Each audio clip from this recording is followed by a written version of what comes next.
Welcome to Kings engineering firebase integration with android studio. यहाँ पे इस वीडियो के अंदर हम लोग देखने वाले हैं फायरबेस इंटीग्रेशन एंड्रॉयड स्टूडियो।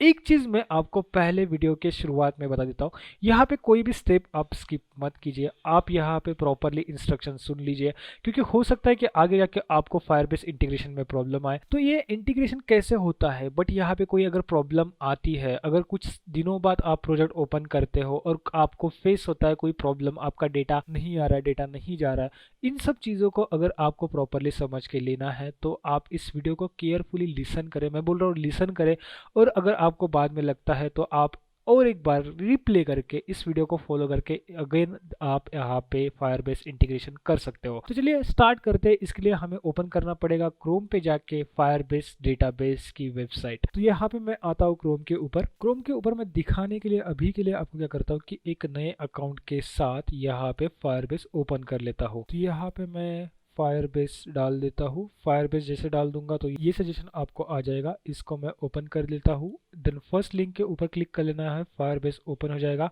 यहाँ पे बोल रहा है go to console get start. आप गो टू कंसोल भी कर सकते हैं, गेट स्टार्ट भी कर सकते हैं। तो मैं यहाँ पे गो टू कंसोल करता हूँ और यहाँ पे मेरा ऑटोमेटिक लॉगिन हो चुका है। एक मेरा अकाउंट है, इसमें ऑटोमेटिक लॉगिन हो चुका है। अगर आप चाहते हो तो यहाँ पे लॉगिन कर सकते हो। ऑटोमेटिक लॉगिन यानी कि गूगल का जो अपना खुद का एक एपीआई है, उसके ऊपर आप क्लिक करते हो लॉगिन के ऊपर तो लॉगिन हो जाता है। सिंपल, जैसे अगर आप फेसबुक लॉगिन करते हो या कोई भी एक वेबसाइट लॉगिन करते हो और वहां पे आपको गूगल के थ्रू लॉगिन करना है, उसी तरह से लॉगिन करना है और कुछ भी नहीं है। आप यहाँ पे ऐसा मत समझ लीजिए कि लॉगिन के लिए कोई आपको डिटेल्स वगैरह फिल करनी पड़ेगी, ऐसा नहीं है। आप गूगल से लॉगिन कर सकते हैं डायरेक्टली। देन यहाँ पे क्रिएट प्रोजेक्ट के ऊपर क्लिक करना है। क्रिएट प्रोजेक्ट के बाद आपको यहाँ पे आपके प्रोजेक्ट का नाम देना है। जैसे कि आपका फायरबेस का कोई भी एक प्रोजेक्ट है जिसके ऊपर आप डेटाबेस बना चुके हो, वहां पे आपको डेटा रखना है और आपको यहाँ पे प्रोजेक्ट का नाम देना है। तो मैं यहाँ पे एक टेस्ट प्रोजेक्ट नाम दे देता हूँ एंड देन यहाँ पे नाम ऑटोमेटिक आ जाएगा। तो यहाँ पे इसको सिलेक्ट कर सकते हैं। इसका ये आईडी है, एज इट इज़ आईडी हम रखेंगे। देन यहाँ पे आपको कंडीशंस एक्सेप्ट करनी पड़ेगी। अब यहाँ पे कंटिन्यू के ऊपर क्लिक करना है। अगेन यहाँ पे कंटिन्यू के ऊपर क्लिक करना है। आपको यहाँ पे डेटाबेस सिलेक्ट करने का ऑप्शन मिलेगा। यहाँ पे जो इनके डेटाबेसेस है वो अलग अलग प्लेस पे रखे जाते हैं और इनका डेटाबेस सिक्योर है। जब तक आप खुद से प्रोग्रामिंग करके या आप जब तक रिमूव नहीं करते तब तक इनका डेटाबेस कहीं पे चला नहीं जाने वाला। तो यूनाइटेड स्टेट ही मैं रखूंगा। देन यहाँ पे नीचे आके एक्सेप्ट करूंगा। एक्सेप्ट करने के बाद यहाँ पे क्रिएट प्रोजेक्ट के ऊपर क्लिक करूंगा। ये प्रोजेक्ट यहाँ पे क्रिएट हो रहा है। प्रोजेक्ट क्रिएट होने के बाद हमें ऐप को कॉन्फ़िगर करना पड़ेगा हमारे ऐप के बाद।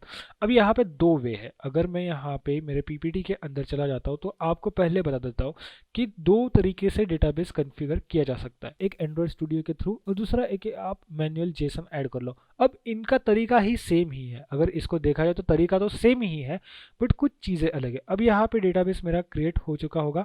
मैं आपको दोनों भी चीज़ें समझाऊंगा, प्रॉपरली समझाऊंगा। कोई भी प्रॉब्लम आती है आप यहाँ पे वो चीज़ कर पाओगे। अब यहाँ पे कंटिन्यू के ऊपर क्लिक कर लेता हूँ। कंटिन्यू के ऊपर क्लिक करने के बाद यहाँ पे फायरबेस डेटाबेस का एक पेज ओपन हो जाएगा, जहाँ पे मुझे प्रोजेक्ट ओवरव्यू मिलेगा। यहाँ से हम कॉन्फ़िगर करते हैं और यहाँ पे उसके बाकी के फीचर जैसे रियल टाइम डेटाबेस हो या ऑथेंटिकेशन हो, वो सब फीचर यहाँ पे बिल्ड के अंदर मिल जाएंगे। और प्रोजेक्ट ओवरव्यू के ऊपर मुझे यहाँ पे मिलेगा हमारा प्रोजेक्ट कॉन्फ़िगरेशन का ऑप्शन। तो बेसिकली यहाँ पे मल्टीपल ऑप्शन दिए गए हैं। जैसे आप iOS डिवाइस के साथ कॉन्फ़िगर करना चाहते हो, एंड्रॉइड के साथ, उसी तरह से यूनिटी एप्लीकेशन के साथ भी कॉन्फ़िगर हो जाता है, उसी के साथ फ्लटर एप्लीकेशन के साथ भी कॉन्फ़िगर हो जाता है। अगर आप एक जगह पे फायरबेस डेटाबेस सीख लेते हो और बाकी टूल्स अगर आपको आती है तो इनका पूरा का पूरा गाइड आपको मिल जाएगा और एक बार फायरबेस डेटाबेस सीखने के बाद आप सब जगह अप्लाई कर सकते हो। अब यहाँ पे ये हमारा सपोज कीजिए कि ये हमारा जो विंडो है ये हमारा कॉन्फ़िगर हो चुका है। अब नेक्स्ट थिंग हम लोग क्या कर लेते हैं कि प्रोजेक्ट कॉन्फ़िगर करने से पहले हम आते हैं एंड्रॉइड स्टूडियो के अंदर। एंड्रॉइड स्टूडियो के अंदर और इस विंडो के ऊपर जाओगे तो आपका डिफॉल्ट एंड्रॉइड रहेगा और इसके अंदर से आपने कंपोनेंट एक्सेस किए थे, तो इसको आपको स्विच करना है। आपको आना है प्रोजेक्ट के ऊपर। प्रोजेक्ट के ऊपर आने के बाद यहाँ पे ऐप के अंदर आना है। आपको ऐसे कुछ इस तरह का दिखेगा। आपका प्रोजेक्ट में कोई एरर नहीं होना चाहिए, बिल्ड आपका कंप्लीट होना चाहिए। यहाँ पे याद रखना, बिल्ड कंप्लीट होना चाहिए, तब आप यहाँ पे स्विच कर पाओगे और प्रॉपर चीज़ें देख पाओगे। अब यहाँ पे ऐप के ऊपर आने के बाद ऐप के अंदर आप देख सकते हो कि एसआरसी है और यहाँ पे 1 2 3 कंपोनेंट है। जब आप यहाँ पे एक प्रोजेक्ट कॉन्फ़िगर करोगे तो आपका यहाँ पे जेसन ऐड होगा। अगर मैं यहाँ पे आता हूँ तो आपको यहाँ पे जेसन फाइल जो है गूगल जेसन, ये यहाँ पे ऐड होगी। अब ये फाइल जब ऐड होगी यहाँ पे तो आपका प्रोजेक्ट यहाँ पे कॉन्फ़िगर हो चुका है। और ये फाइल हमें कौन देगा, ये फायरबेस जब हम प्रोजेक्ट सेटअप करेंगे तो ये खुद से एक जेसन फाइल देगी। हम उस जेसन फाइल को कॉपी पेस्ट कर सकते हैं और दूसरा तरीका ये है कि हम इसको एंड्रॉयड से सेटअप करें। तो पहला हम लोग क्या करते हैं, एंड्रॉयड से सेटअप करना सीख लेते हैं। तो यहाँ पे क्या करना है, मुझे टूल्स के ऊपर आना है। टूल्स के ऊपर आने के बाद यहाँ पे फायरबेस के ऊपर क्लिक करना है। फायरबेस के ऊपर क्लिक करने के बाद यहाँ पे मल्टीपल फीचर्स आ जाएंगे। रियल टाइम डेटाबेस को आपको यहाँ पे सिलेक्ट कर लेना है। देन यहाँ पे गेट स्टार्ट के ऊपर सिलेक्ट कर लेना है and then connect to firebase database के ऊपर क्लिक कर लेना है। अब यहाँ पे अकाउंट मेरा अलग हुआ है, मुझे अलग अकाउंट से यहाँ पे लॉग इन कर लेना है। तो मुझे क्या करना है कि ये जो मेरा लिंक है इसको मैं कंट्रोल ए से कॉपी करूंगा और जो मेरा क्रोम ओपन है उसके अंदर जाऊंगा, यहाँ पे न्यू टैब ओपन करूंगा एंड यहाँ पे पेस्ट करूंगा एंड उस लिंक को मैं यहाँ से हिट कर दूंगा। तो यहाँ पे आ चुका था वेरीफाई करने के लिए, वो ऑटोमेटिक वेरीफाई हो गया, हम यहाँ पे आ चुके हैं। अब अगर मैं एंड्रॉयड के अंदर जाता हूँ तो यहाँ पे वेब लॉन्चिंग कनेक्टिंग फ्लो दिखा रहा है, मतलब अभी तक सेटअप तो नहीं हो चुका। अब यहाँ पे क्या करना पड़ेगा, मुझे इस प्रोजेक्ट को मैं ओपन कर लेता हूँ। इस प्रोजेक्ट को ओपन करने के बाद कुछ इस तरह का विंडो आया, मतलब आप उस वेबसाइट के ऊपर लॉन्च हुए। आप उस वेबसाइट के ऊपर लॉन्च होने के बाद आपने प्रोजेक्ट सिलेक्ट किया। अगर सिलेक्टेड नहीं है, आपने कोई क्रिएट नहीं किया, तो ऐड न्यू के ऊपर भी क्लिक कर सकते हो, या हो सकता है कि इस तरह का विंडो आपके पास आ जाए। तो यहाँ पे कंटिन्यू के ऊपर मैं क्लिक कर देता हूँ। जैसे यहाँ पे मैं कंटिन्यू के ऊपर क्लिक कर लेता हूँ तो यहाँ पे कुछ तो दिक्कत आ चुकी है। मुझे देखना पड़ेगा एक बार क्या प्रॉब्लम आ चुके हैं। तो मैं अगेन बैक जाता हूँ, यहाँ पे अगेन कंटिन्यू के ऊपर क्लिक कर लेता हूँ। तो यहाँ पे दिक्कत ये आ रही है कि हम लोगों ने जब रिक्वेस्ट सेंड किया था एंड्रॉयड से, वो रिक्वेस्ट हमारे गई थी यहाँ पे एज के ऊपर। हम लोगों ने वो यूआरएल भले कॉपी कर लिया, लेकिन उसका एक रिस्पॉन्स बैक सेंड में होता है, वो यहाँ पे नहीं हुआ। तो आपको बस एक चीज़ इंश्योर कर लेनी है कि आपका लॉगिन इस एज में जो भी डिफ़ॉल्ट सॉफ्टवेयर रहेगा उस सॉफ्टवेयर के अंदर होना चाहिए। अब इसको रिजॉल्व कैसे करें, तो क्या करना पड़ेगा आपको, जो आपका ईमेल आईडी है वो एज से लॉगिन करना पड़ेगा। तो मेरा ये एज का एप्लीकेशन है, मैं क्या करता हूँ अगेन यहाँ पे ये पूरा क्लोज कर लेता हूँ क्योंकि मुझे कन्फ्यूजन ना हो, और मैं यहाँ पे कनेक्ट टू फायरबेस क्लिक कर लेता हूँ। अब यहाँ पे ओपन हो जाएगा, नेक्स्ट के ऊपर क्लिक करता हूँ मैं। देन मैं यहाँ पे क्या करूँगा कि इसका जो ईमेल आईडी है वो चेंज करने वाला हूँ। यहाँ से आपको क्या करना है, ईमेल आईडी चेंज कर लेना है। यहाँ पे मैंने क्लिक किया यूज अनदर यूज़र, और यहाँ पे आपको वो आईडी पेस्ट कर लेना है। तो मेरा जो ईमेल आईडी था, मैंने एक ईमेल आईडी बनाया था फायरबेस डेटाबेस डेमो के लिए, तो मैं क्या करूँगा उस ईमेल आईडी को कॉपी करूँगा। अब यहाँ पे उस ईमेल आईडी को कॉपी करने के बाद आपको लॉगिन जो प्रोसेस होता है सिंपल, वो लॉगिन प्रोसेस कर लेना है, आपका यहाँ पे ऑथेंटिकेशन हो जाएगा। तो यहाँ पे मेरा फायरबेस लॉगिन हो चुका है। अब मैं यहाँ पे क्या करूँगा, अगर आपके पास टेस्ट प्रोजेक्ट क्रिएट है तो आपको टेस्ट प्रोजेक्ट सिलेक्ट करना है, नहीं तो न्यू क्रिएट प्रोजेक्ट। तो मेरे पास टेस्ट प्रोजेक्ट है, इसके ऊपर मैं क्लिक करता हूँ। जैसे मैं क्लिक करूँगा तो यहाँ पे जिस लास्ट टाइम जैसे एक पॉपअप आया था एंड्रॉयड फायरबेस कनेक्शन का, उसी तरह से एक पॉपअप यहाँ पे आ चुका है। कनेक्ट के ऊपर क्लिक करूंगा तो यहाँ पे your android project is connected to your firebase application. अब मैं यहाँ पे अगर जाता हूँ तो आप यहाँ पे देख सकते हैं कनेक्टेड का सिंबल आ चुका है और Google service dot JSON file यहाँ पे ऐड हो चुकी है, मतलब हमारा फायरबेस डेटाबेस यहाँ पे प्रॉपरली कनेक्ट हो चुका है। अब एक चीज़ मैं यहाँ पे बता देता हूँ, सपोज कीजिए कि आपने गलती से कोई और प्रोजेक्ट के साथ कनेक्शन किया है यहाँ पे, और आपको कनेक्शन नहीं करना था, या हो सकता है कि आपने अलग अकाउंट के प्रोजेक्ट से कनेक्शन किया था और आपको वो प्रोजेक्ट का कनेक्शन हटाना है। तो आपको ये गूगल जेसन फाइल जो दिख रही है, इसको यहाँ पे जाके क्या करना है, डिलीट कर देना है। डिलीट करने के बाद क्या होगा, यहाँ से आपका जो फायरबेस का कनेक्शन था वो डिलीट हो चुका है।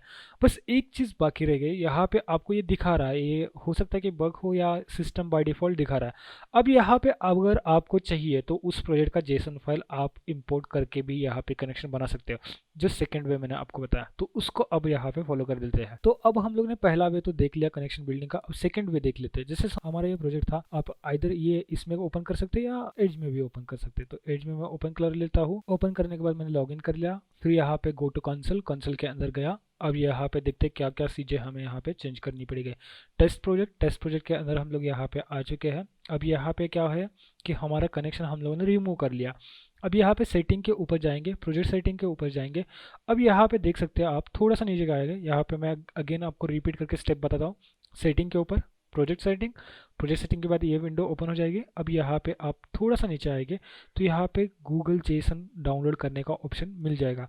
इसको अगर आप डाउनलोड कर लेते हो तो आपका ये गूगल जेसन डाउनलोड हो जाएगा। अब यहाँ पे देख सकते हो आप यहाँ पे कि गूगल जेसन फाइल यहाँ पे मेरी डाउनलोड हो चुकी है। अब मैं इसको क्या करता हूँ, कॉपी कर लेता हूँ। कॉपी करने के बाद क्या करूँगा, एंड्रॉइड स्टूडियो के अंदर जाऊँगा और इस लोकेशन पे मुझे पेस्ट करनी है, तो मैं इसको क्या कर लेता हूँ, शो इन एक्सप्लोरर करूँगा, open in explorer, and then यहाँ पे आने के बाद यहाँ पे मैं इसको पेस्ट करूँगा। पेस्ट करने के बाद मैं यहाँ पे अगेन रिटर्न जाऊँगा। तो रिटर्न देने के बाद यहाँ पे ये फाइल यहाँ पे आ चुकी है। एक्चुअली ये आना चाहिए था यहाँ पे, तो मैंने इसको ऐप के अंदर मूव कर देता हूँ, रेक्टिफाई कर दिया। अब यहाँ पे आ चुकी है, तो आपको ये ऐप के अंदर मूव करनी है। अब ये ऐप के अंदर मूव हो चुकी है, मतलब एक फाइल और आपका कनेक्शन कंप्लीट। अब यहाँ पे आप देख सकते हो कि ये कनेक्शन बिल्ड हो चुका। तो आई होप आपको अब तक ये तो ये समझ में आया होगा कि कनेक्शन कैसे बनाता है। सबसे पहले टूल्स में फायरबेस में कनेक्शन, आपका अकाउंट लॉगिन करना है, अकाउंट लॉगिन के बाद प्रोजेक्ट सिलेक्शन के बाद आपका कनेक्शन कंप्लीट हो जाएगा। ये था पहला वे, और प्रॉपर तरीके से आपको समझ में आया कि एक्चुअल में क्या होता है। आपको एक मिलती है JSON file, Google JSON file. इसके अंदर पूरा डेटा रहता है कि आपका क्लाइंट आईडी क्या है, आपका एप्लीकेशन का आईडी क्या है, और वो बाकी सब चीज़ें। इसके अंदर एसएचई की वगैरह इंटीग्रेट करनी पड़ती है, वो हम आगे जाके देखेंगे। अब यहाँ पे ये सिंपल कनेक्शन हो चुका है, यानी कि हमारा फायरबेस डेटाबेस का ये कनेक्शन हो चुका है। यहाँ पे अगर आप चाहते हो कि इसका कनेक्शन का फाइल, मतलब कि ये अलग प्रोजेक्ट के साथ कनेक्ट हो, तो ये गूगल जेसन फाइल है, ये आपको चेंज करनी है। मतलब कि दूसरे प्रोजेक्ट की ये जो गूगल जेसन फाइल मिलेगी, सेम वे से जैसे यहाँ पे क्लिक करके आप निकाल सकते हो, उसी तरीके से। अब वो तरीका भी हम लोग देखते हैं। जैसे मेरे यहाँ पे प्रोजेक्ट ओवरव्यू था, तो यहाँ पे टेस्ट प्रोजेक्ट था, ठीक है। अगर मैं 2-3 विंडोज बैक आता हूँ, जैसे यहाँ पे कंसोल पे आने के बाद यहाँ पे ऐड न्यू प्रोजेक्ट का विंडो आता है। यहाँ पे एक प्रोजेक्ट है, और एक प्रोजेक्ट में यहाँ पे अगर कर लेता हूँ, जैसे यहाँ पे टेस्ट सेकेंड प्रोजेक्ट मैं क्रिएट कर लेता हूँ, यहाँ पे कंटिन्यू कर लेता हूँ। अब सपोज कीजिए कि मुझे इस फाइल के साथ यहाँ पे कनेक्शन करना है, तो मैंने यहाँ पे क्रिएट कर लिया। अब ये यहाँ पे क्रिएट होने के बाद हमें क्या करना पड़ेगा, कॉन्फ़िगर करना पड़ेगा मैन्युअली, क्योंकि हम चाहते हैं यहाँ पे एंड्रॉयड के साथ ऑलरेडी एक प्रोजेक्ट कॉन्फ़िगर था, हम चाहते हैं उस प्रोजेक्ट को चेंज करना। तो यहाँ पे क्या करना पड़ेगा, मैन्युअली चीज़ें चेंज करनी पड़ेगी, और वो हम लोग अब देखते हैं। कंटिन्यू करने के बाद आपके पास कुछ इस तरह का विंडो आ जाएगा। अब ये प्रोजेक्ट और में प्रोजेक्ट सेटिंग्स के अंदर भी आप जाते हो, तो यहाँ पे सब चीज़ें नल आएंगी, और यहाँ पे आपको किसके साथ कनेक्ट करना है ये आएगा। अगर प्रोजेक्ट ओवरव्यू के ऊपर जाते हो, तो भी यहाँ पे यही पूछ लिया जाएगा कि आपको किसके साथ कनेक्ट करना है। तो एंड्रॉयड के साथ कनेक्ट करना है, तो मैं एंड्रॉयड सेलेक्ट करूंगा। उसके बाद आपको आपका एप्लीकेशन का पैकेज नेम सिलेक्ट करना पड़ेगा। तो यहाँ पे पैकेज नेम जो होता है, वो अगर आप आते हो यहाँ पे, आपको तो पता होगा पैकेज नेम कहाँ पे मिलता है। तो मैं यहाँ पे किसी भी जावा फाइल के अंदर आता हूँ, देन यहाँ पे जो कोड है इसको मैं कॉपी करूंगा, com.example.myapplication, ये हमारा पैकेज नेम है। अब यहाँ पे इसको पेस्ट करूंगा। ऐप का नाम अगर आप देना चाहते हो तो दे सकते हैं, टेस्ट। अब यहाँ पे SHE की लगेगी। SHE की जो होती है वो आपको यहाँ पे आपके सिस्टम के अंदर मिलती है, वो सिस्टम की एक तरह से आइडेंटिफिकेशन की रहती है, और उसको निकालने के लिए आपको क्या करना पड़ेगा, यहाँ पे आना है। यहाँ पे आने के बाद आपको यहाँ पे ग्रेडल का ऑप्शन मिलेगा। ग्रेडल का ऑप्शन मिलने के बाद आपको यहाँ पे मल्टीपल ऑप्शंस मिल जाएंगे, जैसे टास्क है, ऐप है। तो इसके अंदर टास्क के अंदर आपको यहाँ पे फिर एंड्रॉयड के अंदर आना है, साइन इन रिपोर्ट के ऊपर डबल क्लिक कर लेना है। तो साइन इन रिपोर्ट आपका यहाँ पे जनरेट हो जाएगा, और उसके साथ आपको यहाँ पे SHE1 की आना है। मैं अगेन बता देता हूँ आपको, ग्रेडल के ऊपर आना है, ग्रेडल के अंदर टास्क, टास्क के अंदर एंड्रॉयड, एंड्रॉयड के अंदर साइन इन रिपोर्ट। अब यहाँ पे SHE की मिल गई आपको, इसको आपको क्या करना है, Ctrl+C से copy, and then again open करना है यहाँ पे Ctrl+V से पेस्ट। अब ये हो चुकी है। अब रजिस्टर ऐप करने के बाद आपको ये सेकेंड चीज़ बताएगा कि आपको जो फाइल रजिस्टर हो चुकी है, इसके एक कॉन्फ़िग फाइल मिलेगी। अब हो सकता है कि यहाँ पे एक सेम एप्लीकेशन, मतलब कि हम लोगों का ऑलरेडी एक एप्लीकेशन कॉन्फ़िगर था जिसका नाम com.example.something था, ऑलरेडी वो सेम एप्लीकेशन हम लोग ने यूज़ की। तो कभी कभी क्या होता है कि सेम एप्लीकेशन अगर आप कॉन्फ़िगर कर रहे हो तो वो अलाउ नहीं करता, बट यहाँ पे किया है, दैट्स गुड। अब यहाँ पे हम लोग क्या करते हैं, जो जेसन फाइल है उसको हम लोग अगेन डाउनलोड कर लेते हैं। अब यहाँ पे मैंने इस जेसन फाइल को यहाँ पे डाउनलोड कर लिया, ये यहाँ पे डाउनलोड हो चुकी है। अब नेक्स्ट क्लिक कर दो, और यहाँ पे आपको चीज़ें मिलेगी कि आपको क्या क्या करना है। देखो पहले तो आपको id.com.google ये ऐड कर लेना है। अभी हमारा प्रोजेक्ट सेट हो चुका है, तो ऑलरेडी ये हो सकता है कि हमें यहाँ पे मिले। अगर मैं ग्रेडल फाइल ओपन कर लेता हूँ, ग्रेडल फाइल यहाँ पे मिलती है, तो gradle.build और ग्रेडल ये फाइल यहाँ पे मिलेगी। तो इसके अंदर हो सकता है कि वो चीज़ ऐड हो चुकी है, तो अभी तो नहीं ऐड हो चुकी है, देखते हैं फिर भी एक बार चेक कर लेते हैं ग्रेडल फाइल के अंदर ही बोला है या कहीं और। तो यहाँ पे आप देख सकते हैं कि ग्रेडल फाइल, बिल्ड और ग्रेडल फाइल के अंदर प्लगइन्स के अंदर ये चीज़ ऐड होनी चाहिए, ठीक है। ये ऑटोमेटिक ऐड हो जाती है कभी कभी जब आप यहाँ पे ऑलरेडी बिल्ड सेटिंग पे चेंज करते हो। तो ग्रेडल के लिए आपको यहाँ पे एंड्रॉइड के ऊपर स्विच कर लेना है, ग्रेडल के अंदर आना है, यहाँ पे आना है। प्लगइन्स के अंदर कोई भी फाइल ऐड नहीं है, जब हमें रिक्वायरमेंट पड़ेगी तो हम ऐड कर लेंगे, क्योंकि अलग अलग प्लगइन्स आते हैं। रियल टाइम का प्लगइन अगर ऐड करना है तो रियल टाइम का भी ऐड कर सकते हैं, सबका एक कंबाइन भी आता है, और अलग अलग प्लगइन्स भी यहाँ पे आते हैं। दैट्स ओके, हम लोग वो चीज़ बाद में देखेंगे। प्रोजेक्ट के ऊपर आता हूँ मैं, यहाँ पे अब अगेन वेबसाइट के ऊपर जाता हूँ। अब यहाँ पे ये चीज़ तो ठीक है, अब यहाँ पे कुछ नहीं करना, नेक्स्ट क्लिक कर लेना है। नेक्स्ट स्टेप के ऊपर आपको go to the continue to console click कर लेना है। अब यहाँ पे आप कंसोल के ऊपर आ चुके हैं और अब यहाँ पे जो हमारी जेसन फाइल डाउनलोड हो चुकी थी, जो हमारे डाउनलोड के अंदर थी, जो सेकंड जेसन फाइल थी हमारी, तो मैं यहाँ पे डाउनलोड के ऊपर आता हूँ। यहाँ पे 2 जेसन फाइल हमारी डाउनलोडेड है, ये पहली थी और ये सेकेंड थी। तो ये सेकेंड जेसन फाइल थी, इसको मैं क्या करता हूँ, यहाँ से कट कर लेता हूँ। अब यहाँ पे क्या करना है, मुझे उस जेसन फाइल से रिप्लेस कर लेना है। कौन सी जेसन फाइल से, यहाँ पे ऐप के अंदर और एक जेसन फाइल है, इस फाइल से रिप्लेस कर लेना है। इसको अगर मैं ओपन कर लेता हूँ तो आप यहाँ पे देख सकते हो कि इसका जो प्रोजेक्ट का नाम था वो टेस्ट प्रोजेक्ट है। अब यहाँ पे हम चेंज कर लेते हैं, देन यहाँ पे प्रोजेक्ट का आईडी एंड प्रोजेक्ट का नेम अगर चेंज होता है तो वो हम लोग देख लेते हैं। अब यहाँ पे मैं इसको यहाँ से क्या कर रहा हूँ, डिलीट कर रहा हूँ। डिलीट करने के बाद यहाँ पे मैं क्या करता हूँ, ऐप को शो इन एक्सप्लोरर यानी कि ओपन इन एक्सप्लोरर के ऊपर क्लिक करके यहाँ पे ऐप के अंदर जाता हूँ एंड कंट्रोल वी से पेस्ट कर लेता हूँ एंड यहाँ पे इसको रीनेम करना पड़ेगा क्योंकि इसका नाम यहाँ पे 1 हो चुका है, तो इसको मैं यहाँ से रीनेम कर देता हूँ। रीनेम करने के बाद अगेन मुझे यहाँ पे जाना है एंड्रॉयड स्टूडियो के अंदर। तो एंड्रॉयड स्टूडियो के अंदर ये जेसन फाइल आ चुकी है, इसको मैं डबल क्लिक से ओपन कर लेता हूँ। आप यहाँ पे देख सकते हो टेस्ट सेकंड, ये इसका आईडी है, मतलब कि हमारा सेकंड प्रोजेक्ट जो था वो यहाँ पे कॉन्फ़िगर हो चुका है। तो कुछ इस तरह से कॉन्फ़िगरेशन किया जाता है।